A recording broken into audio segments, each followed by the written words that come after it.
బయట అయితే చల్లగా అయితే వర్షం పడుతుంది. సో వేడిగా అయితే ఇంట్లో టిఫిన్ ప్రిపేర్ చేశాననమాట. ఇడ్లీ అండ్ బొంబాయి చట్నీ అయితే ప్రిపేర్ చేశాను. ఏ విధంగా చేశానో మీకు చూపిస్తాను చూడండి. రుబ్బు అయితే నేను బయట నుంచి అయితే తెప్పించేసుకున్నాను అనమాట. దాంట్లో కొంచెం సాల్ట్ యాడ్ చేసుకొని బాగా కలిపేసి ఇడ్లీ పాత్రలో అయితే ఇడ్లీ రుబ్బు పెట్టేశాను. ఇడ్లీ పాత్రలు ఈ విధంగా ఉండడానికి రీజన్ ఏంటంటే, నేను ముందు ఒక ఇడ్లీ అనేది పెట్టేశాను. దాంట్లోనే రిటర్న్ మళ్ళీ ఇడ్లీ పెట్టేస్తున్నాను అనమాట. సో అందుకే అలా ఉంది. ఇడ్లీ పాత్రలో అయితే ఇడ్లీ రుబ్బు పెట్టేసి ఇడ్లీ పాత్ర గిన్నెలో ఒక గ్లాస్ వాటర్ యాడ్ చేసేసుకున్నాను ముందుగానే. తర్వాత ఇడ్లీ పాత్రలు పెట్టేసి మూత పెట్టేసుకున్నాను. గ్యాస్ కూడా వెలిగించేసుకున్నాను అనమాట. ఇది ఒక 10 or 15 minutes అయితే కుక్ చేసుకోవాలి.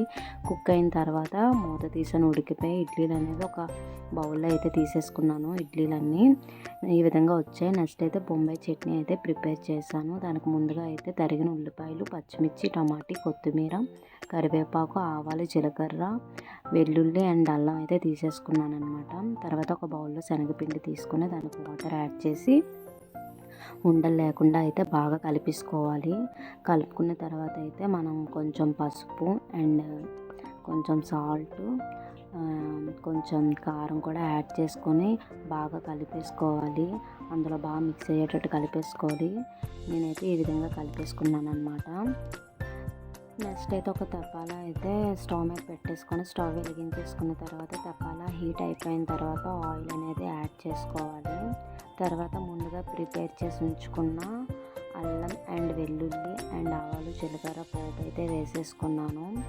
నెక్స్ట్ వచ్చేసి ఆనియన్స్ కూడా యాడ్ చేసుకున్నాను, పచ్చిమిర్చి కూడా యాడ్ చేసుకున్నాను, కరివేపాకు కూడా యాడ్ చేసుకోవాలి. యాడ్ చేసేసుకొని ఇది ఫ్రై చేసేసుకోవాలి. ఇది ఒక 5 minutes or 6 minutes అయితే ఫ్రై చేసుకోవాలి.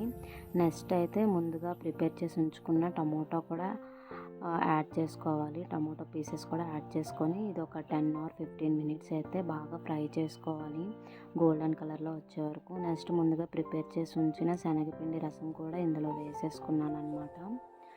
వేసేసుకోవాలి. మనకి పలచగా కావాలంటే వాటర్ కూడా యాడ్ చేసుకోవచ్చు, చిక్కగా కావాలంటే యాడ్ చేసుకో అవసరం లేదు. నేనైతే వాటర్ అయితే యాడ్ చేసుకున్నాను.